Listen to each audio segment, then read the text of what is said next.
All right. Well, welcome in everybody. Thank you for being here. Thank you for making it to the Before You Put It on the Calendar workshop.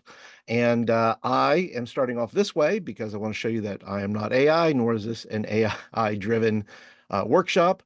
I don't know really sometimes whether to call it a workshop or call it a webinar. It's somewhere in between there. You can let me know in the comments section there. You can drop something in the chat if you want. Let me know. What is this? Is this a webinar? Is this a workshop? And of course, I'm wearing red tonight. And of course, in the back here, beautiful. Now, this is AI for sure. But as you can see here, I have the beautiful fire. I've already had my coffee. Hopefully, you have your hot chocolate and marshmallows, whatever you may have. And tonight, we're going to talk about the calendar. Before you put an event on the calendar, what is the number one question you should ask before you put that thing on the calendar, put that event on the calendar, that program, that element, whatever it is? And we're going to talk about that tonight. So let me go ahead and jump into and share my screen with you, and we will go through it, okay? We have our screen here. So here we go. So before you put it on the calendar, the number one question you should ask before planning your youth calendar, a few instructions as we get started. We will go ahead and just cover a few things. The first thing is uh, if you do not want to show your face, if you don't want to speak up or anything like that, that's fine. You can use the chat and just and do that. If you have a question, drop it in the chat. I will respond as soon as possible. Hang around to the end. I do have a special deal there. Just want to share a couple of items with you that I think that's going to be helpful to you and to your ministry. And then we'll kind of go from there. Okay. All right, let's carry on then. So a few things about me. Who is this guy doing this thing here? Well, my name is Paul Turner. I've been a youth pastor for 35 years. I currently serve as a part-time youth pastor in a small rural church in Alabama. And the things that I've learned about what I'm teaching you tonight, I've learned over 35 years. This is not a session, by the way, that tells you how to do it in your church. These are things to think about, things to process, and of course, put it in the context of your church. Put it in the context of how your church operates. But I think these are fairly good thoughts for across the board for planning and things like that. The second thing is, hey, married for 32 years, and I have 3 grown kids. Woo! Excited for the marriage, 32 years, and I'm excited about my kids. I got 3 great kids. Third thing you want to know about me, I'm a lover of 70s cinema. My favorite movie is The French Connection, and it is a great movie, but I love all kinds of 70s movies, anything from the 70s. Whopper is my favorite fast food hamburger. I wish I could tell you exactly why, but I just enjoy it more than most hamburgers. If you feel free to let me know in the chat or in the comments, which is your favorite fast food hamburger? And then lastly, I am a certified therapeutic game master. Say, Paul, what is that? I have no idea what that is. Well, that is where I take tabletop role-playing games and use them with therapists. I use it in schools. I use it to help kids build social skills if they are dealing with anxiety or if they're dealing with issues of maybe leadership and they want to step up and lead, but they get very nervous about those things. So I use tabletop role-playing games to be able to help them process maybe those feelings that if they could do it in a game, they might be then to be able to transfer some of those skills out into the world they live in. Okay. Um, so let's go ahead and start tonight with a quote. So let's move to a quote here. And this quote is, if you don't like the result, look at the process. Damian Woody, ESPN host. I'm a big fan of sports. I watch a lot of sports. And so this quote caught me. And by the way, if you're using the outline, and if you don't have an outline, there'll be a link down and around that you can get either down in the description below or in the chat, and you can find it and get your worksheet because as you go through this worksheet, you're going to be able to take notes along with the webinar, and you're going to be able to have something in front of you, something you can process this with. And listen, you can take notes all just on a blank sheet of paper, but I made the outline so that you can have a form to be able to use, to be able to reference and use over and over again. At the top of your form, you have an area that says program name or event name. So basically, we're going to be looking at an event that you choose throughout this, where we're going to figure out where is this in the process of where does this fit in your planning process. So go ahead and pick an event, something you've done in the past 3 months. You can choose three different things if you like. It doesn't matter one, two, or three. It's just something you can gauge, something you can use as part of the process here. Okay. So if back to the quote here, if you don't like the result, look at the process. So I would ask you, are you satisfied or are you happy with the results that your calendar that you made for 2024? Are you happy with the results of that calendar? Are you happy with the number of students you have in your group by year's end? Are you happy with their spiritual condition? Have you seen kids grow to the degree that you want to see them grow? And if you have, well, then go ahead and leave me some comments in the chat. You can go ahead and leave me a thumbs up for a yes, thumbs down for no, that you're not happy with with the result. But that's the goal here, is to look at the process. If we're not happy with the results of the calendar, we make the calendar most of the time. We usually make it in groups and make it with other people, maybe, or maybe you do it by yourself. But the deal is that when you make this calendar, you have to then own the calendar, that by the year's end, if you made the calendar, then you have to say, okay, that's my calendar. I have to look at the results and go, okay, that was me. I did that. Um, so let's go ahead and move on then to the next. Let's go ahead and move on to the number one question. Let's move on to this question. The number one question is, does the event program meeting align with our mission and values? Okay. And they say, why is that important, Paul? Well, it's important for a couple of reasons. And why does it even matter if our youth events even align with the church's missions and values? Shouldn't we just be running youth programs and doing things? Well, my answer would be twofold. Number one, I believe if your program, things that you plan on the calendar align with your church's mission and value, then it helps you get events processed more easily if those who approve those events see them as an extension of the church versus a glob of random events that just seem cool. Nothing wrong with cool events, but if the youth ministry is operating in its own little world and not operating in sync with the church, well, then there's going to be questions. There shall be meetings and possible floggings.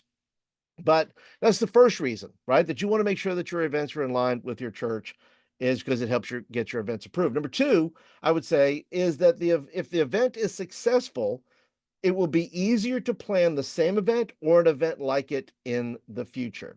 So you're really, when you're choosing to say, ask the question, does what I am planning, does it align with the missions and the values of the church in which I am serving? Because no ministry operates on its own. It operates within the context of the larger. And you'll see from the stories I'm about to tell you, I did not always get the memo on that. I just thought I was hired to run a youth program. I didn't know it had anything to do. I didn't know if it had anything to do with those adults over there. And on your sheet that you can see there, you have an area where we're going to be asking some questions about your event, your program. Uh, and I would ask three questions then. The first question is whether or not the event that you're working with, is this something that truly represents our church's youth group's values? Okay, that is the first question.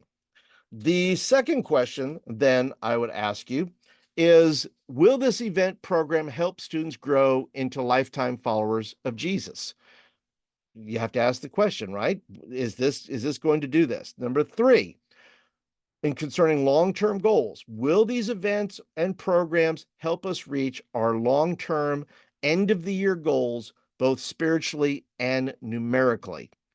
And you have to make sure that when you're planning your events, you have to be able to look at it and ask and say, whatever I'm planning, is it worth the time and effort? What is the impact or the ROI? What is the return on investment? If you're going to put church money, church time, church effort, volunteer effort, your effort, students' effort is the impact and the return on that going to be satisfying to you, right?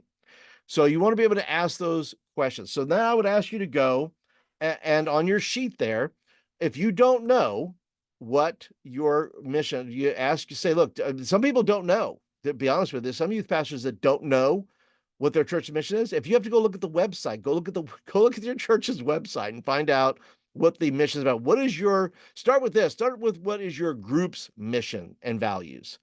If you should know what yours are. If you know what yours are, that is half the battle, right? So on your sheet, go ahead and list what is your mission and what are your values. Take some time to do it. You can pause this, go and write these things down, and then be able to come back to this, okay? The second thing you're going to do is you're going to write down what is your church's missions and values. And then you're going to ask the third question, and you're going to ask, do they align? Do they align?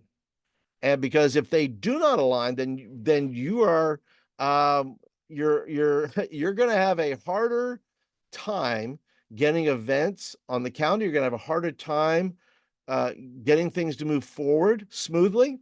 You're going to have people giving you the side eye as to what you're trying to do. And it's going to be important. So take time now to work this out. What is your group's mission and values, and what is your church's mission and values? And then ask yourself, do they align? Do they align?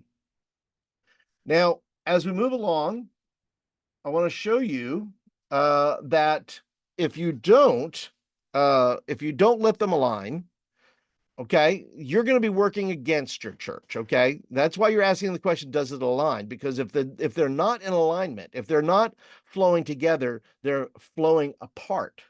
Okay, force you could either be, it's easier if you work together. If you're working apart and in separate little silos, usually that's not a good thing. And you have to be able to look and say, am I doing right by my church? Am I going with the flow? And you say, Paul, that sounds so corporate of you. Listen, I'm telling you, as somebody who fights the system, as somebody who doesn't like everything that has gone on in every church that I've served in, that I am countercultural in that way. Listen, I'm not saying that you should just buy into everything, but I am saying you should say, you know what, for the sake of your students and for the sake of the church that employs you and pays you, you should probably plan accordingly because it's just going to make your life easier. So let me give you an example of working against the church. Okay. I worked in a church where we were in a school. Our church met in a school, and we averaged probably 60 to 70. We were in a fairly newish church, maybe five years old. And I'd probably gotten there about year five. It had been around for about 5 years, and we were meeting a school. And so the church is completely outreach driven, just about. It's just reaching out. And I am a discipleship guy. That's why I started, the Disciple Project, and have a whole website, thediscipleproject.net, right? So what do? I don't know why I thought this was a good idea, but I brought in a finance expert. Let me just say it again. A finance expert. I got 70 students in bleachers in the school gym, and I brought in a finance. And by the way, this finance expert is pretty good. He's very he was on the radio. He was very engaging, and I thought he would be fun and funny for my students. The problem is, if my youth group was 10 or 15 kids that night, it would have been a home run. But because I had 70 kids, and because the focus is outreach, and we had 70, and we gave away prizes, we did some things, but the speaker that I got, the whole context of what I was doing was outside the mission and the values, not that they were against teaching or money or those types of things. I was operating on my own in my own little world and thought, well, this was going to be a good idea. Well, let me tell you something. It did not go well. In fact, it went so not well that I believe it was 6 months later, because I was not in alignment with the church, the mission and values, I was let go from that church. It wasn't for any other reason other than the fact that I was just in my own little world. And what I find is a lot of times with the youth pastors that I talk to, is that the struggle is I have a program and I have these kids and I'm wanting to run this type of thing because I believe this. You saw it somewhere. You read about it. You saw a video about it, and now you're saying, "Oh, I want to do this," and yet your church is not quite on board with it. Maybe they let you do it, but consistently resisting and pushing away from your church's values and mission, that is going to be a recipe for just pain and suffering. And that's what I'm trying to help you do. I'm trying to ask you, ask the question, does what I'm about to plan on the calendar, that thing that you wrote at the top of your sheet, is it in fact in line with the mission and the values that the church has? And will it push things forward? Let me offer you another quote. Okay, it's not actually a quote; it's just something that I read. That my event was a distraction; it was not a catalyst. So when you put things on the calendar, ask yourself if the thing that you put at the top of your worksheet there, is it a distraction from the mission and values? Even yours, is it a distraction from really what your youth ministry stands for? Is it going against that flow? As well as then examining in the larger picture, is it against then the mission and the values of the church in which you serve? Ask yourself about this event. Is it a distraction or is it a catalyst? Is it going to help push the mission and the values, biblical mission and values, right, of the church? Is it going to move it forward or is it going to distract? And is it going to hurt overall long term when we're talking about long term goals later? Is it going to hurt your long term goal? And so I would say now look at your sheet there, and it gives you some options. Look at the last three events and write them below. And after each event, write down whether the event aligned with your church's mission and values. And if it does, great. If not, how could it have been better aligned? So there's event number one, and then changes you can make. This is on the worksheet. Event number two, changes I could have made. Event number three, changes I could have made. So take some time if you need to pause here, pause the video, or if you need to, just stop you know, uh, your world for a second and get this done. Then go ahead and do that, and then come back to me. Right. So let's move on then. As you're working on that, let's go ahead and look at there's two segments of your calendar. We're going to look at the spiritual growth side, and then we're going to look at the numeric side.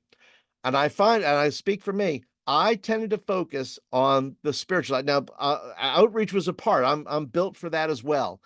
And in fact, in my early days of youth ministry, it was really all I did until I said, you know what, I think I should focus maybe on some spiritual things, and really tapped into discipleship and tapped into the fact that, look, this is what's gonna get things done. This is what's going to make all the difference. Yes, you have to do outreach, and I love doing outreach. I love seeing a bunch of kids get together. I love seeing kids come to Christ. But I also have to recognize that, you know what, I have to have a process for taking a kid from not knowing Jesus to spiritual maturity, to where that disciple starts making other disciples. And so I want to take you over to the spiritual side. So on the intentional spiritual growth, your calendar has to reflect this. I know that you may have Sunday school, you may have small groups, things like that, but you have to be intentional about your spiritual growth. If you're not intentional about it, it's not going to happen by accident. Your students are not going to become disciples accidentally. They're not going to grow accidentally. You're going to have to be able to help them along. So I would ask you these three things. The first thing is, I would say that spiritual growth is not an event. It's not just one thing. It's not just camp, and it's not just a retreat, and it's not just a conference. It's more than an event. Even if it's not a formal Bible study, the event program meeting should help students grow closer to God. So whatever process, whatever meetings you may have, whatever programs you have inside the church, outside the church, find a way to say, I'm gonna go ahead and somehow put a dynamic here. And whether it doesn't have to be formal. It doesn't have to be a formal thing. It's just an intentional thing. that I'm going to have a conversation with a student. I'm going to talk with a student about their lives. I'm gonna, it doesn't have to be we're gonna, have communion and we're gonna do, a prayer service, or we're gonna, it's not an event. It's in everything you're doing and everything you're putting on your calendar. The first thing you're asking is, hey, is this in alignment with my church and my church's mission and values? Is it in line with my mission and values for the youth ministry, which should be in agreement with the church's mission and values? And then you're saying, okay, so the spiritual growth part is what I'm doing intentional, or am I just kind of crossing my fingers and hoping kids are going to grow because I'm doing this? The second thing is spiritual growth is a team sport. So, in this regard, training your volunteers to have meaningful conversation with attendees about spiritual matters. So, and that's just relational discipleship. That's just your adults that show up, they make friends, they talk with people, they ask them about their day, maybe they ask them if they have any prayer requests, and that's something you have to train volunteers to do. Sometimes they don't always ask that.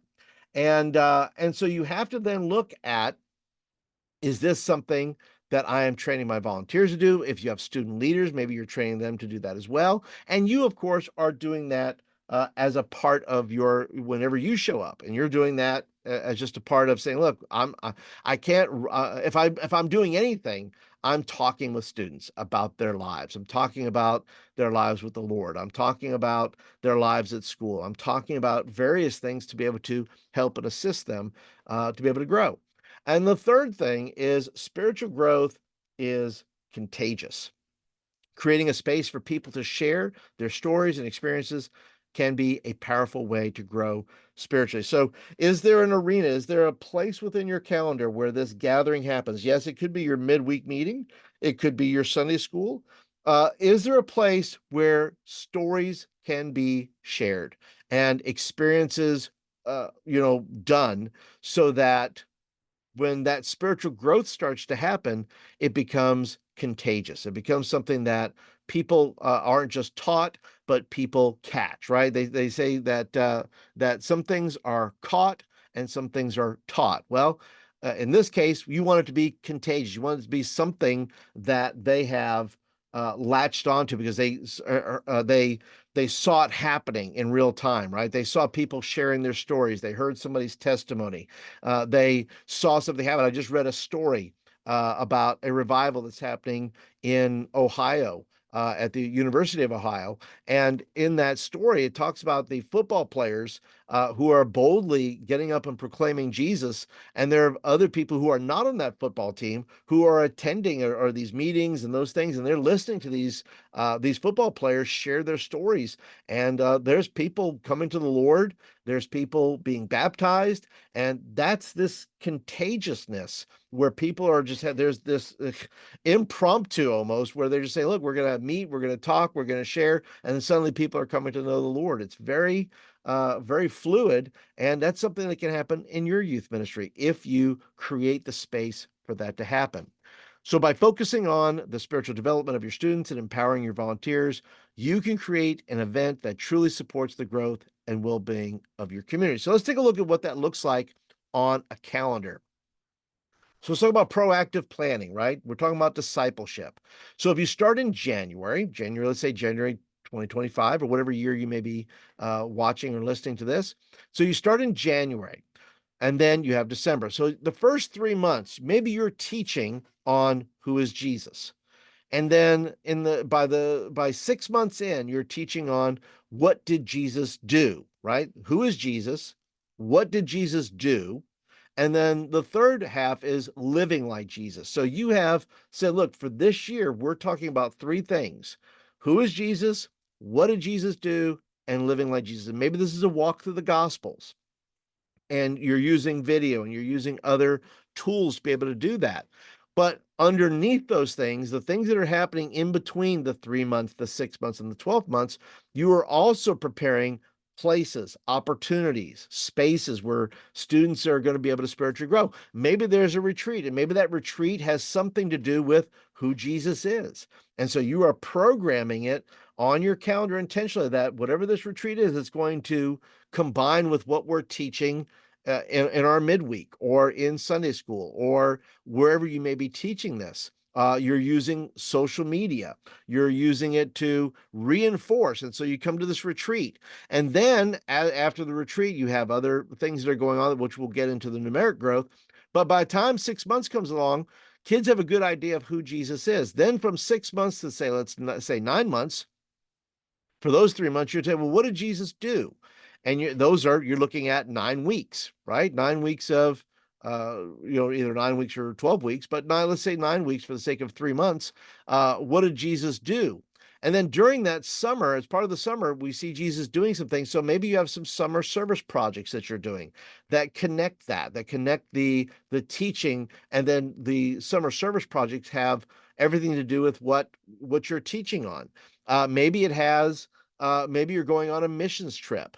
And so maybe the devotions that you use on that mission trip have everything to do with what did Jesus do and how does our mission and Jesus's mission combine together? How are we emulating? How are we mirroring what Jesus is doing? And then maybe after that, you have a one another series. That's kind of in between the mix. You're doing a one another series about community and about how how we're serving one another, how we're being kind to one another, how we're loving one another, and that's boosting and it's going to amplify within your group that this is a one another. It's not just about what did Jesus do, but how do we emulate that towards one another. And then by the time, let's say you get to school, September, let's say, or even October, you say, well, how are we going to live like Jesus? So, yeah, we did that during the summer. We reflect on that. And now we're taking these 3 months to live like Jesus. And maybe there are more servant. Maybe you're doing something during the holidays. Maybe it's a can drive. Maybe it's something during Christmas. Maybe you're singing at an orphanage. You're going to a visit at an elderly care facility, and you say we're going to go visit some folks there, and we're going to sing to them as well. We're gonna do things like that because that's things that Jesus would do. He would visit the lonely. He would feed the hungry. So we're going to do some of that, and then you have small groups. And then your small groups are going to, focus on, you do something like that where you're doing the living like Jesus is one part on your midweek, you're preaching, and then maybe you are doing small groups and something supplemental. Maybe the one another series fits into that. But either way, you're focused on going to December, that all these things flow together so that by the end of the year, you are saying, okay, this is the kind of student that I want to be able to, by the end of the year, I want this student to be able to understand who is Jesus, what did Jesus do, and I want them living like Jesus.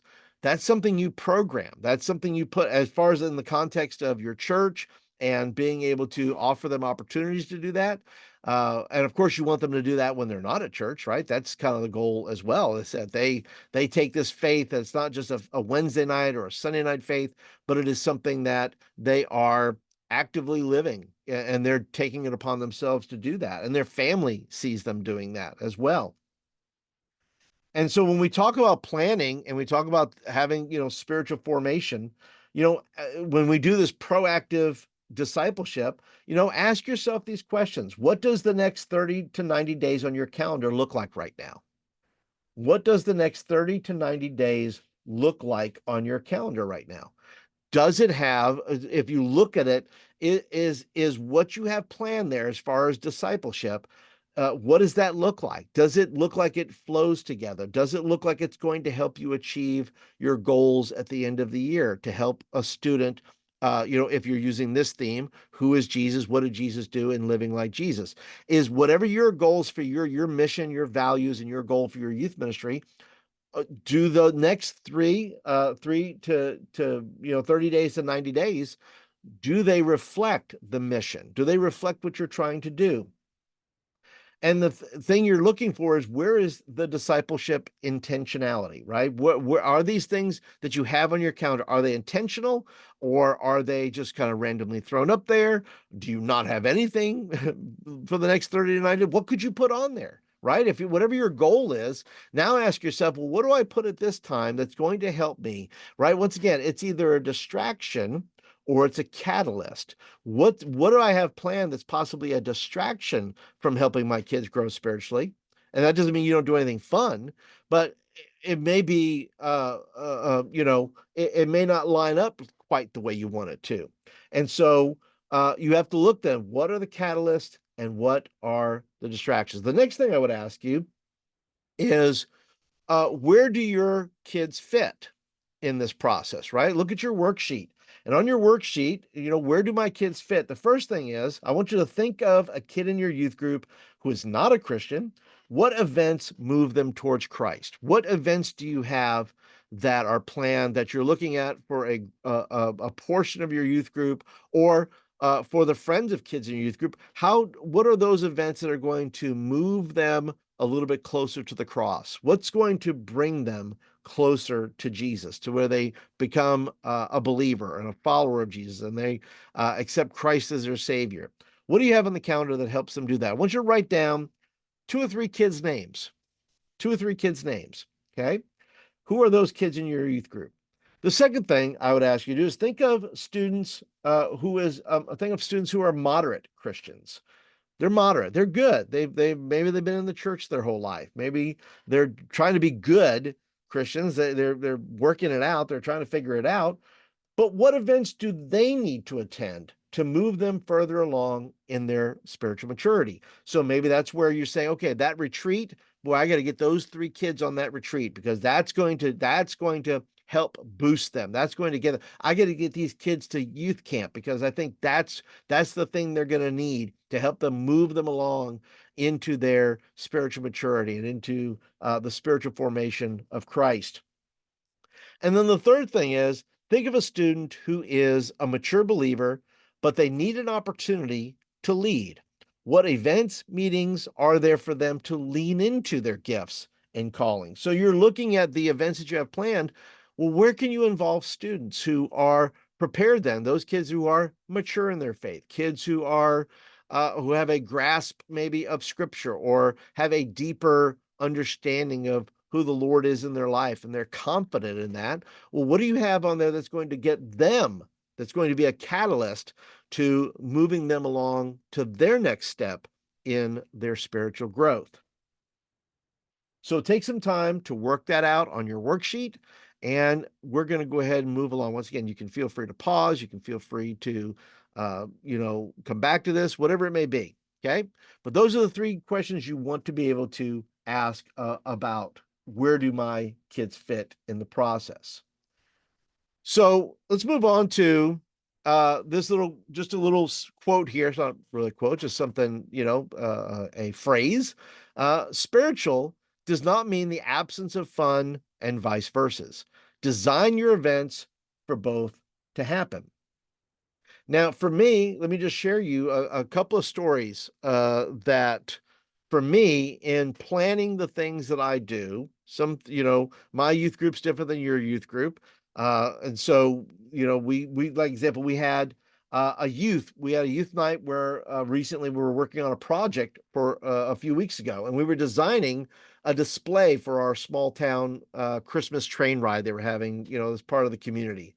And I had kids there that were testing lights. They were poking holes in this cardboard jukebox. A girl joined us that night. She was brand new. She thought, for some reason, she was a granddaughter of one of the people in our church. And they thought that for some reason that we were playing laser tag in the fellowship hall that night. And I said, no, ma'am, that's not what we're doing tonight. We're doing this. And this young lady that came in, super, super nice young lady. She was unique in her way. She was beaded out. And when I say beaded out, I mean she had beaded bracelets. She called it her candy. And this is a middle school student. So I just want to point that out. And while I was setting up the other students to work on projects, she was kind of quietly working on her bead bracelets. And then I finally said, hey, could you help me with this? And I asked her to come help me with, measuring something or something like that. So she took some time to do that. And really all I did was go over them because I'm the only person. I don't have any volunteers that are with me because we have a smaller group. And then I just said, look, I just asked her and engaged her while I had the other groups working on what they were working on. I said, hey, could you come help me do this? So that's part of creating those spiritual conversations to kind of see where she was at as a new person. Was she willing to, help? Was she willing to engage in some way? And you know what? The bottom line is that that was attention, right? I just gave her some attention. She wasn't seeking it, but I was offering it to say, hey, you know what? Even though you came on a night that you thought something else was happening, you're still going to get to meet some people, and I get to meet you, and that's in my thinking.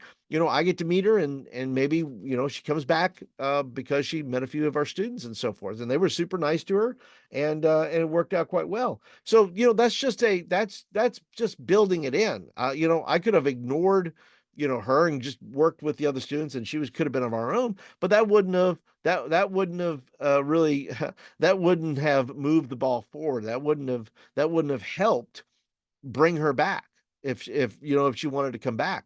So I did what I could within the framework of what we had going on that night to help her participate at whatever level she wanted to participate. Now, there's what you plan on the calendar, and then there's obviously you're probably doing some things online, right? You're posting pictures, you're posting scriptures, and I don't want to assume that. I say that there may be many of you who are not doing that, but what I've been doing is I have been posting our weekly reading, what we are reading for Sunday school. And so I've been posting that, for about a month or so.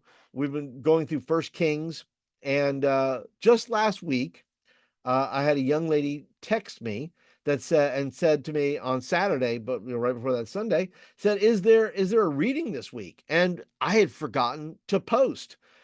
You know what? They're paying attention. So what did I do in that moment? Well, I said, "Okay, hey, I'm going to post it up. Be ready."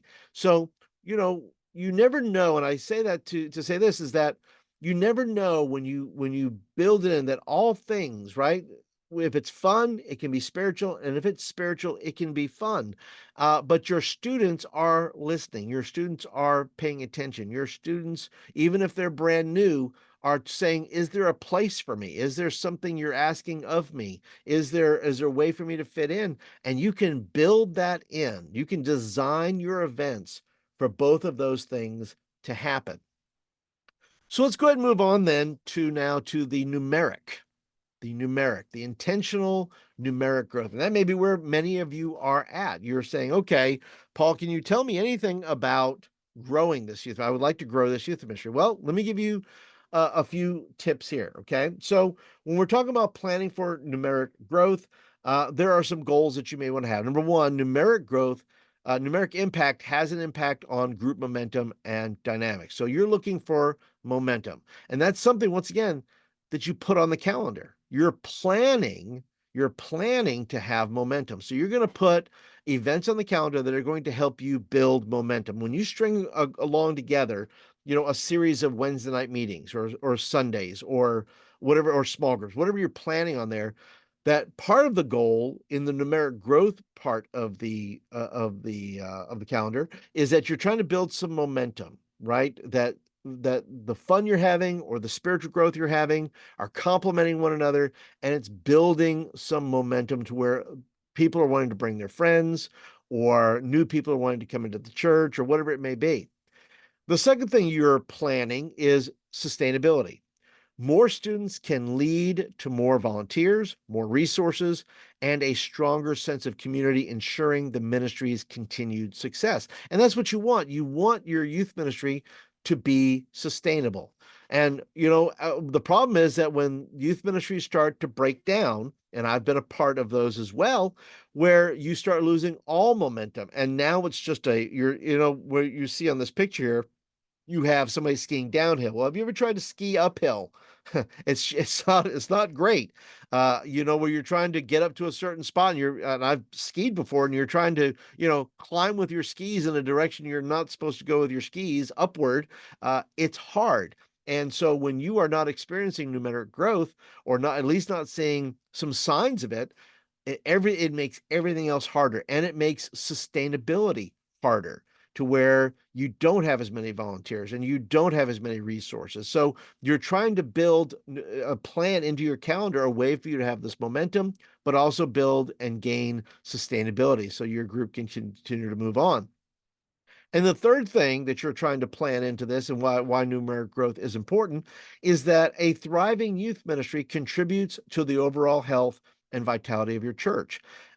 You know, churches don't need to have a youth group as much as they need to do youth ministry. Let me say it again. A church doesn't have to have a youth group, but they do have to do youth ministry. So there are churches that maybe don't have very good, they don't have momentum or sustainability. That doesn't mean that church can't do youth ministry. It may have a very fragile group of kids. They meet together. There's 5 to 7 of them. They get together. They have a good time, but they're not really building momentum. The church, it may not be growing, and so that's not bringing any new families in. They're not, there's not no more volunteers are coming in, so it's making things harder on the end within the youth ministry.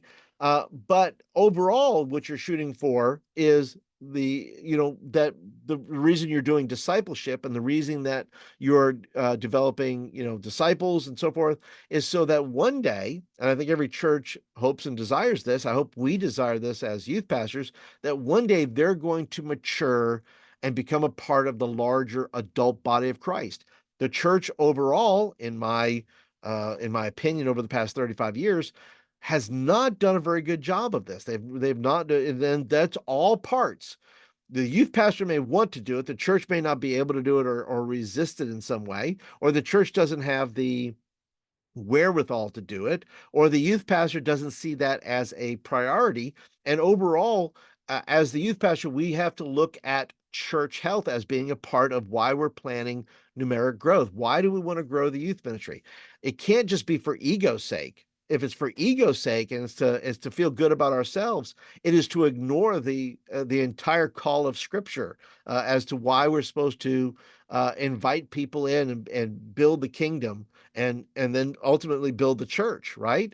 And to be and not just in the fashion of an individual building, but build the church, the big capital C church. And yes, if you're employed by a small C church, that church would love to see students go from children's ministry, grow up, and become functioning disciples within the adult congregation. And that's something we do. We help facilitate that, and we do that in part, yes, through the spiritual growth element that we're planning on the calendar, but also through the intentional numeric growth that we put on the calendar. So by strategically planning your calendar, you can effectively guide your youth ministry towards sustainable numeric growth. So on your worksheet, take a look and ask yourself, where are we at? What are our goals and things, right? But let me just show you real quick here. As you're kind of thinking, I know you may be already ahead of me, and I may be ahead of myself. So let's say you're starting at the beginning of the year with 15 students in January. So now you have the use of social media. That's one way you can, that's the sub floor, if you will. It's not the main thing that you're going to use to grow your youth ministry, but it's there to be able to use. And then let's say 3 months later, you have a plan to grow numerically. So January, February, March. So let's say you're going to do a March Madness event. Let's say you have a gym or you have an outdoor basketball court. Maybe you want to have a 3-on-3 tournament. Maybe you want to have a free throw contest. Maybe you want to have a dunking contest. Whatever that is, you say, we're going to do an outreach. We're going to put that on the calendar. And that's going to be very specifically for numeric growth. This is something you say, hey, we're going to bring, guys, I want you to bring your friends out for this. It's going to be big. We're going to give out trophies. We may even give out a cash prize, whatever that may be. And at the end of that, by the end of the third month, by the end of March, maybe beginning of April, you've went from 15 students to 20 students. So you have 20 students. You've gained 5 kids through that event.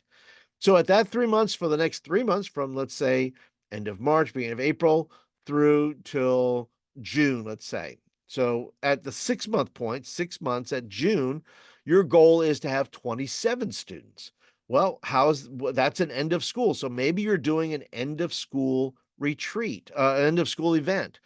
You're saying, hey, we're going to go and we're going to go to a putt-putt golf place and take that over. Or we're going to go to a YMCA or Boys and Girls Club. We're going to do a lock-in, or we're going to have a lock-in at the church, right? So you're building that in with the goal, with the intention, right, of building. It's not just, we're not just throwing it on there to entertain our kids, our students. We're saying, look, no, this event has a purpose. The intention is that you would bring your friends to do this. That's what we all got to be on the same page. Your volunteers, your students. This is why we're doing this. And so once they have that picture, they understand that. Now, you may not tell them about the numeric growth. You may not tell them about the numbers. That may be something you just keep to yourself and say, okay, that's, I know in my head where we want to be, something that you and the volunteers want to know. So by 6 months, you're going to do an end of school event. You notice I have a leadership retreat in there. Well, that may just be something you put in there. That is that you'll see a little bit in the next section why that might be important, because that's going to be for some of your maybe more mature kids, or kids that you want to grow in the faith that way and just kind of take the next step for them. But by 6 months, your goal is to have 27 students. And then at the 9 month point, you have you have now an end of school event. Now you have a back to school event. You're going to camp during the summer, and all of this growth, all of this planning puts you then, okay, at 35 students. You've reached 35. Once again, it didn't happen by accident. You put it on the calendar. You knew what you were doing. Your students knew what they were doing. Say, guys, this is why we're doing this. We want to reach our friends for Christ. That's what we want to do. And so by September, October, that's where you're heading. And then finally, by 12 months, if you had put on, let's say you had put on your calendar that you wanted 50 kids by the end of the year, well, you did that intentionally. That didn't happen by accident. And you reached 42 kids. Now, you didn't reach, let's say you didn't reach 50, but you know what? You're at 42. That's pretty good. Not bad from going from 15 to 42. And you did that on purpose. You created the events on the calendars. You don't have to have, by the way, you don't have to have a lot of events. You just have to pick a few key events every 3 months, let's say, that says, you know what, this is a whole team effort here. We're going to do a big outreach. Yes, can people bring their friends anytime? Absolutely. Can people bring their friends to Wednesday night meetings, Sunday school, church, small group? What? Yes. These events, though, these are designed on purpose for people to bring their friends so that they can encounter Christ. And that's how you get to keeping students over that time through other things like camp. If you do an end of school event, and at that end of school event, you're pushing camp and you're building this momentum. Remember, we talked about momentum. Well, you're building momentum all throughout the year towards camp, towards the retreat, towards the end of school, towards back to school, towards the holidays, towards all of these things, that by the end of the 12 months, you have your 42 of your goal of 50. Pretty good. And you can celebrate at the end of the year of whatever number of students you have. And say, hey guys, we did something good. Good on you, right? Praise God, first of all, because he brings the growth, right? We planted, we watered, but God brought the growth. And then maybe in the holidays, you're into small groups and holiday activities and all those kinds of things. So go to your sheet, go to your worksheet, and the numeric goal, what do you have at 6 months? Okay. Or even if you want to say start at the end, by the end of this year, by the end of the year that I'm working on right now, I want 50 kids. Okay. Well, if you're going to go 50, now that depends what you're starting with. If you're starting with 2 kids and you want 50, well, let's put it on the calendar of how that's going to happen, because that's going to have to happen intentionally, right? There's going to have a lot of work going to that. If you're at 40 and you say, well, I want 50 by the end of the year, 50 kids consistently coming, well, then that's a different story. You already have a little bit of momentum, and now you just need to kind of get over the hump and be intentional about that. So put your goal, your number at 6 months, and then what is your goal at the end of 12 months? And then start to ask yourself, what needs to go on this calendar that is going to contribute to the overall goals of our youth mission? What is going to be in line with our church mission and values, and what's going to be in line with our mission and values, and what is going to be a catalyst, not a distraction? So you can put your long-term goals there, under there on your worksheet. Okay. Write down 3 long-term end of the year spiritual goals. Okay. What are the goals that you have? What are these goals that you want? You have your numeric goals, but you also have your spiritual goals. What are your three long-term end of the year spiritual goals? Where do I want my students to be by the end of the year? I want them to be able to quote scripture. I want them to be able to tell me what the book of John is about. I want them to be able to describe why Jesus died on the cross for us and why did he rise from the dead. I want them to be able to share their testimony. I want them to be able to, whatever that is that you're asking them to do, you're going to have to program it in. It's not going to happen by accident. And this is where it leads us into the third part of this session, and that is going to be long-term goals. We've already covered the number one thing, but what you're asking is about the events that you have, is you're saying, okay, uh, is this in line with my church's mission and values? Is this in line with my mission and values, what we do as a youth ministry? The spiritual goals, the spiritual part of the calendar, the spiritual growth, the spiritual formation part of the calendar, and we just did the numeric part. So let's talk a little bit about end of the year goals. This quote here by Lewis Carroll, who wrote the book. I'm trying to remember the book here. Lewis Carroll wrote Alice in Wonderland. And if you don't know, he says this is if you don't know where you're going, any road will get you there. Okay. If you don't know where you're going, any road will get you there. And so if you don't have a clear path forward, then it doesn't matter. You can do anything. You can slap anything on the calendar. If you don't have numeric goals, it doesn't matter. Just put anything on the calendar. If you don't have spiritual goals, put anything on the calendar. Okay. It does because if you don't know where you're going, any road will get you there. And that's sometimes what we do is are not intentional about our calendar. We're not intentional about our spiritual goals. We're not intentional about our numeric goals. And then whatever we have at the end of the year, we draw a target around and we go, look, we hit our goal. Whatever this was, that was it. We put the circles around, put an arrow in it, and go, all right, that was it. We mark the spot and go, all right, we hit our goal, whatever it was. When in reality is we're just accepting what we have put on there, and we had no real plan to it other than we just kind of crossed our fingers and hoped God was going to be good to us. So let's go ahead and carry on and look then at the long-term goals. Does your calendar match your goals? Okay. So number one is, why does this matter? Why does your calendar match your goals? Well, if your goals are leadership development, right?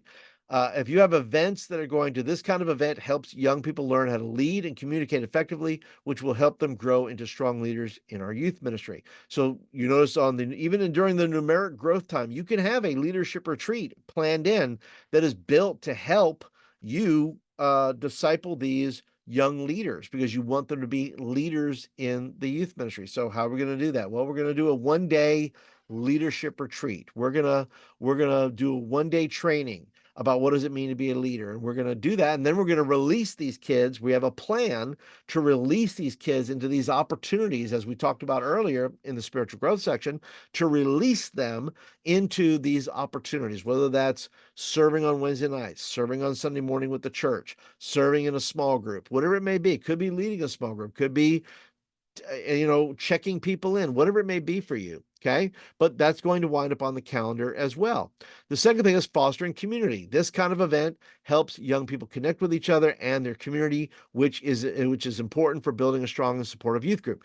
Those are things like camp or retreats or conferences. Anytime you're in a van going somewhere, right? You're putting this on there to where we're taking a trip together. It could be a missions trip, but you're fostering intentional community. And it may be, once again, it may be something you're going, far away from, or it could be something close. It could be something very simple like, we're going to go out and have an activity. We're just going to hang out together and be friends together. And we're going to have movie night at our house. Whatever it is, you're fostering community. And then the third thing is you're enhancing faith formation.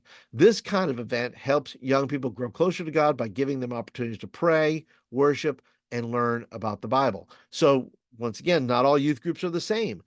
You'd say, Paul, that seems like it would be pretty standard. Yet there are some youth ministries that are hyper-focused on outreach, but don't have a lot of the spiritual growth on their calendar. They're hoping it just happens by osmosis, maybe. And there are people who focus completely on the spiritual dynamic of their calendar, but don't have any outreach on there or numeric growth planned on their calendar. And so they're wondering why doesn't our youth grow? Well, because there's a lot of churches that are focused on, well, they know the Bible and they've been baptized and they've read through the New Testament and all those things, but they've not been taught or given them opportunity to do an outreach or to bring their friends or to create that kind of space where they could invite their friends too. So by participating in these kinds of events, your youth will be better equipped to take on greater responsibilities, become active and engaged members of your church community, right? That's the big question. Are you planning these things in such a way that, once again, the end goal is that they're going to be fully developed adults at some point, young adults who have a grasp, not only just a knowledge of the gospel, but a practice of the gospel. And they know what it means to see other people come to Christ, and they know what it means to disciple somebody. And these types of activities are going to lend themselves to that as you plan them. So then you have to ask yourself, concerning your long-term goals, does your calendar match your long-term goals? What do I want my youth group to look like at the end of the year, numbers wise? What do I want them to look like spiritually? Do the things you have in your mind and in your heart, planning on your calendar, look at the next 3 months, do those events and activities, whether it's leadership development, fostering community, enhancing faith formation, whatever it is, are they a catalyst to your end of the year goals, your long-term goals, or are they distractions? Are they simply things that get planned and um, you know, put on the calendar for that purpose, right? And as we move on to your worksheet, okay, which of your students are ready to lead but need opportunity? Okay, which of your students are ready to lead but need opportunity? Which of your events are connection driven? Do you have this binding, these events or activities? And maybe you've never taken your kids to camp, or maybe you've never taken your kids to a retreat. Maybe it's time to plan one so that you can have these type of events that are fostering community long term, right? Whether gone overnight somewhere, whether it's camp or a retreat or whatever that may be, or mission trip, whatever it is. But which of your events are connect driven? And once again, it could be things that are far off. You're taking your kids away from somewhere, or some things that are local that are just they're helping foster the community that you have. And the third thing is, what opportunities for students ready to lead are baked into your calendar? What opportunities for students ready to lead are baked into your calendar? Are you thinking in those terms that I'm figuring out how to give this ministry away to people? I'm figuring out who needs to get up and speak in our youth group, who needs to testify, who needs to preach, who needs to run the game, who needs to run the sound, right? You're always in the process of doing that, but your calendar in your mind, whether it's a public calendar or not, at least in your mind and on your calendar, you've set the bar for those things. You've set those dates where you'd like to see those things, and then everything that leads up to that coincides with helping you reach your long-term goals. So take time to work on your worksheet and make sure you have put in some of these factors that you're thinking about your calendar. Let's go ahead and move on. This is the last thing I will say, okay? And then we'll close our time together. This is a disclaimer. Not every meeting, event, lunch with students, dodgeball night will fit into your church's mission vision statement, and that's okay. Focus on your bigger events, focus on outreach, discipleship, etc. Unless your pastor is adamant about lining up every event with the church's mission vision statement, and then try serving them some chamomile tea to maybe help them relax. Some of you may be in a position, once again, where your pastor is hyper focused on the mission and vision of the church and making sure all of your events line up that way, whatever it is. Like if you're having dodgeball, you got to have devotion with that as well. Okay, because that's you're going to share the gospel at every event. If that's the way they're doing it, then you have to consider that, right? If you are maybe your church has no vision, no mission, and you're kind of left to your own thing, well, you still got to figure out what your pastor wants, what your boss wants. What do they want? Try to pull it out of them and say, here's what I'm thinking. What do you think? And you collaborate with them to help them or to help facilitate your planning process so that one day some kids are going to come out of your youth ministry and into the greater body, and they will have uh, been on mission with you, and your youth group has reflected the missions and the values of your church. And so, once again, context is everything. Everything I've talked about tonight, most of this I've done in just about every church at some level, some degree, and you are doing it in your church to some level and to some degree. Use what you can, right? These are prompts. These are things to think about as you're getting ready for your planning this year. So take these into consideration. Take the context of your church, the context of where you're at in the world. You may not even be listening to this. You may not be from the United States. You may be out of the country, and this applies completely different to you in some way. Apply it to whatever culture you're in, to whatever, if you're in the Southeast or the Northeast or the Midwest or the West Side out there, whatever it may be. Figure out what it is for the context of your church and the area that you're at, and figure out, what does this mean? How can I do a good job of planning and making sure that the students I'm bringing through, that we are on mission with what we're trying to do.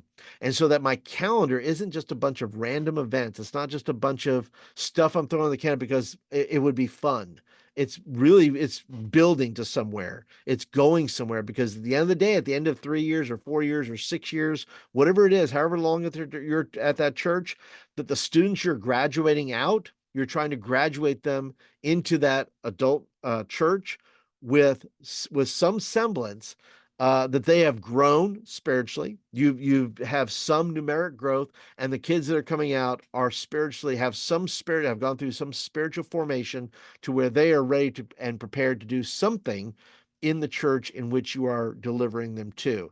And you're dropping them off like a proud parent to kindergarten and saying, hey, you've come through 6 years with us. Now here you are. You're in first grade, right? Go to it. You're starting all over again to learn all over again what it means to be on mission, to what it means to, in the context of the adult congregation, what it means to go through spiritual formation from the adult side of things, or from at least from the older or more mature congregation that you're in, and you're going to start all over with that. Now, as we wrap up, I just want to offer you a couple of things that you may or may not be aware of that I have as part of the Disciple Project Ministry. So if you just hang with me for just a minute, I want to share them with you.